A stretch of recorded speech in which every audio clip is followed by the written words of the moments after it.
अब भाग 63 से आगे का वर्णन। तदंतर वे सब लोग वाली की राजधानी किष्किंधापुरी में गए।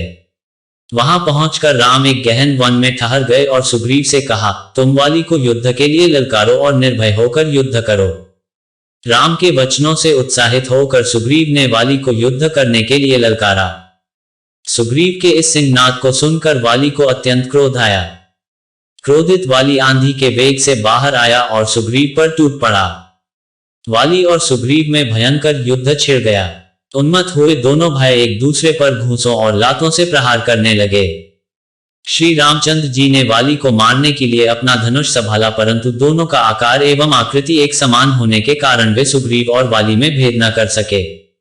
इसलिए उन्होंने बाण छोड़ना स्थगित कर दिया। वाली की मार न सह सकने के कारण सुग्रीव ऋषिमुख पर्वत की ओर भागा। राम लक्ष्मण तथा अन्य वानरों के साथ सुग्रीव के पास पहुंचे। राम को सम्मुख पाकर उसने उलाहना देते हुए कहा, मुझे युद्ध के लिए भेजकर आप पिटने का तमाशा देखते रहे। बताइए आपने ऐसा क्यों किया? यदि आपको मेरी सहायता नहीं करनी थी तो मुझसे पहले ही स्पष्ट कह देना चाहिए था कि मैं वाली को नहीं मारूंगा, मैं उसके पास जाता ही नहीं। सुग्रीव के क्रोध शब्द सुनकर रामचंद्र ने बड़ी नम्रता से कहा, सुग्रीव, क्रोध त्यागो और मेरी बात सुनो।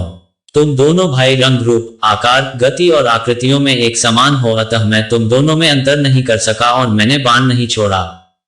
यदि मेरा बाण वाली को लगने के स्थान पर तुम्हें लग जाता तो मैं जीवन भर किसी को मुख दिखाने लायक नहीं रहता। वानरेश्वर, अपनी पहचान के लिए तुम कोई चिन्ह धारण कर लो जिससे मैं तुम्हें पहचान लूं और फिर से युद्ध के लिए जाओ। इतना कहकर वे लक्ष्मण से बोले, हे लक्ष्मण, यह उत्तम लक्षणों से युक्त गजपुष्पी लता फूल रहे हैं, इसे उखाड़कर महामना सुग्रीव के गले में पहना दो।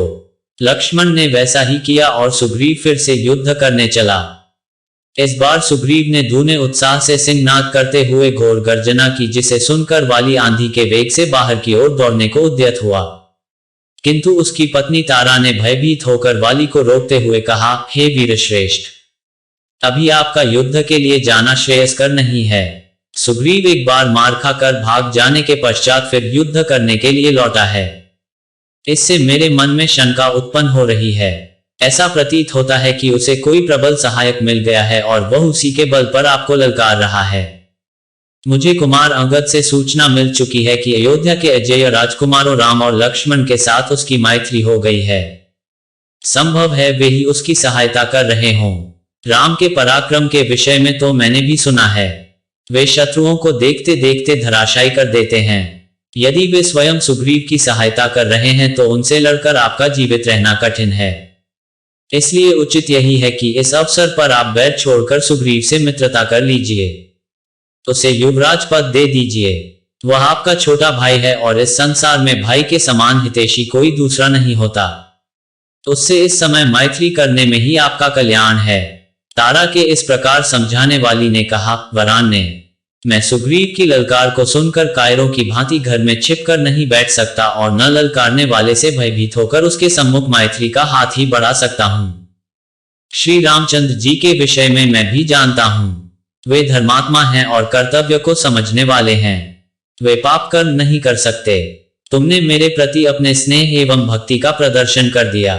अब मुझे मत रोको। मैं सुग्रीव का सामना अवश्य करूंगा और उसके घमंड को चूर चूर कर डालूंगा।